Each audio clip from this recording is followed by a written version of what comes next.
നമുക്കിന്ന് ചപ്പാത്തിക്കും പൂരിക്കൊക്കെ പറ്റിയ ഒരു തക്കാളിക്കറി ഉണ്ടാക്കിയാലോ? വളരെ ഈസി ആയിട്ട് നമുക്കിത് ഉണ്ടാക്കാം. അതിനുവേണ്ടി നമുക്ക് ആവശ്യമുള്ളത് വലിയ സവാളയാണെങ്കിൽ അത് ഒരെണ്ണം, ചെറുതാണെങ്കിൽ രണ്ടെണ്ണം, പിന്നെ 2 തക്കാളി. ഇത് രണ്ടും മാത്രം മതി. പിന്നെ കുറച്ച് മഞ്ഞൾപ്പൊടിയും മുളക് പൊടി, ഉപ്പും. ഇത്രയായ നമുക്കൊരു നല്ലൊരു തക്കാളിക്കറി പെട്ടെന്ന് ഉണ്ടാക്കിയെടുക്കാം. അതിനാവശ്യമുള്ള തക്കാളിയും സവാളയും നമ്മൾ അരിഞ്ഞു വെച്ചു. സവാളയും തക്കാളിയും ഞാൻ നീളത്തിലാണ് അരിഞ്ഞിരിക്കുന്നത്. നിങ്ങൾക്ക് വേണമെങ്കിൽ ക്യൂബ്സായിട്ട് അരിയാം, നിങ്ങളുടെ ഇഷ്ടത്തിന് അരിയാം. ഇത് രണ്ടുമാണ് നമ്മൾ ആദ്യം അരിഞ്ഞു വയ്ക്കുന്നത്. ഒരു ഫ്രൈങ് പാനിലേക്ക് നമുക്ക് ആവശ്യമുള്ള എണ്ണ ഒഴിച്ചു കൊടുക്കുക. നിങ്ങൾക്ക് ഇഷ്ടമുള്ള എണ്ണ ഉപയോഗിക്കാം. വെളിച്ചെണ്ണ ഉപയോഗിക്കുന്നവർക്ക് വെളിച്ചെണ്ണ ഉപയോഗിക്കാം, ഇഷ്ടമുള്ള എണ്ണ ഉപയോഗിക്കാം. എണ്ണ നന്നായിട്ട് ചൂടായി വരുന്ന സമയത്ത് ആദ്യം നമ്മൾ അരിഞ്ഞു വെച്ചിരിക്കുന്ന സവാള ഇട്ട് കൊടുക്കുക.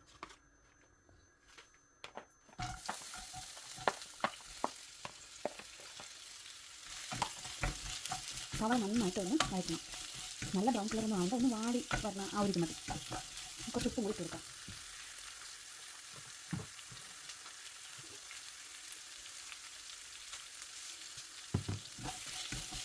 എളുപ്പത്തിൽ സവാള ഒന്ന് വാടി വരാൻ വേണ്ടി ഒന്ന് അടച്ചു വെച്ച് കൊടുത്താലും മതി. അടച്ചൊരു 5 മിനിറ്റ് വെച്ചിട്ട് നോക്കുമ്പോഴത്തേക്കും ഒന്ന് വാടി വരും. ഉപ്പൊക്കെ ഇട്ട് നന്നായിട്ട് ഇളക്കിയിട്ട് ഒന്ന് അടച്ചു വയ്ക്കും.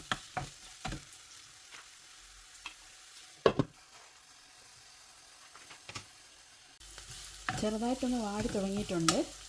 കുറച്ച് നേരം കൂടി ഒന്ന് അടച്ചു വയ്ക്കുക.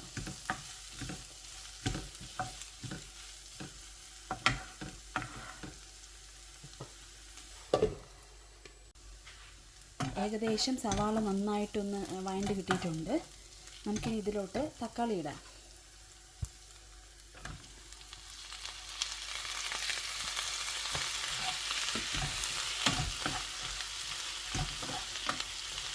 തക്കാളി ഇട്ടതിന് ശേഷം വീണ്ടും ഒന്ന് അടച്ചു വയ്ക്കുക. ഒരു 10 മിനിറ്റ് അടച്ചു വയ്ക്കുക.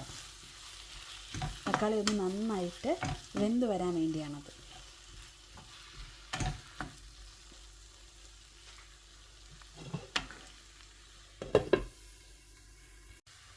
തക്കാളി ഏകദേശം നന്നായിട്ട് വെന്ത് തുടങ്ങിയിട്ടുണ്ട്. അപ്പോൾ നമുക്കിനി എരിവിനാവശ്യമുള്ള മുളക് പൊടിയും ചേർത്ത് കൊടുക്കാം.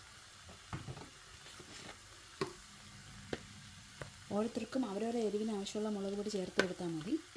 ഞാനൊരു 1/2 ടീസ്പൂൺ മുളക് പൊടിയെ ചേർക്കുന്നുണ്ട്. അതേപോലെ തന്നെ മഞ്ഞൾപ്പൊടി ഒരു 1/4 ടീസ്പൂൺ മഞ്ഞൾപ്പൊടി ചേർത്ത് കൊടുക്കുക.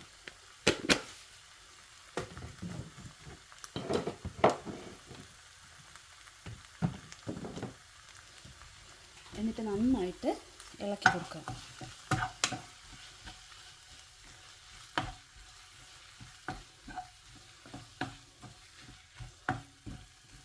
ഈ മുളക് പൊടിയിലെ മഞ്ഞൾപ്പൊടിയിലെ ഒരു പച്ച മണം ഉണ്ടല്ലോ, അത് മാറണത് വരെ ഒന്ന് ഇളക്കുക.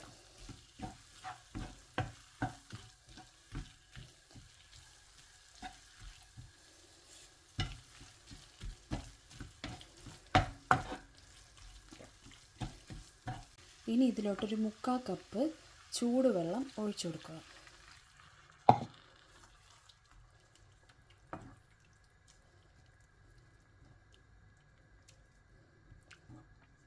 എന്നിട്ട് ഉപ്പ് നോക്കുക. എത്ര ഉപ്പ് ആവശ്യമുണ്ടോ നമ്മളൊന്ന് നോക്കണം.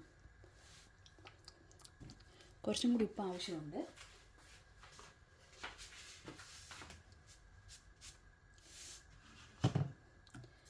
ഞാൻ ആവശ്യത്തിന് ഉപ്പ് ഇട്ട് കൊടുത്തു.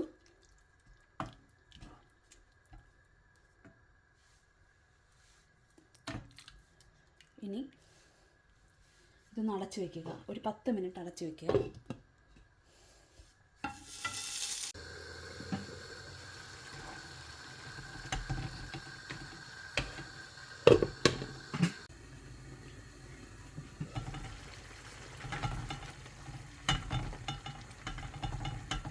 നമ്മുടെ ഉള്ളിത്തക്കാളിക്കറി ആയിട്ടുണ്ട്.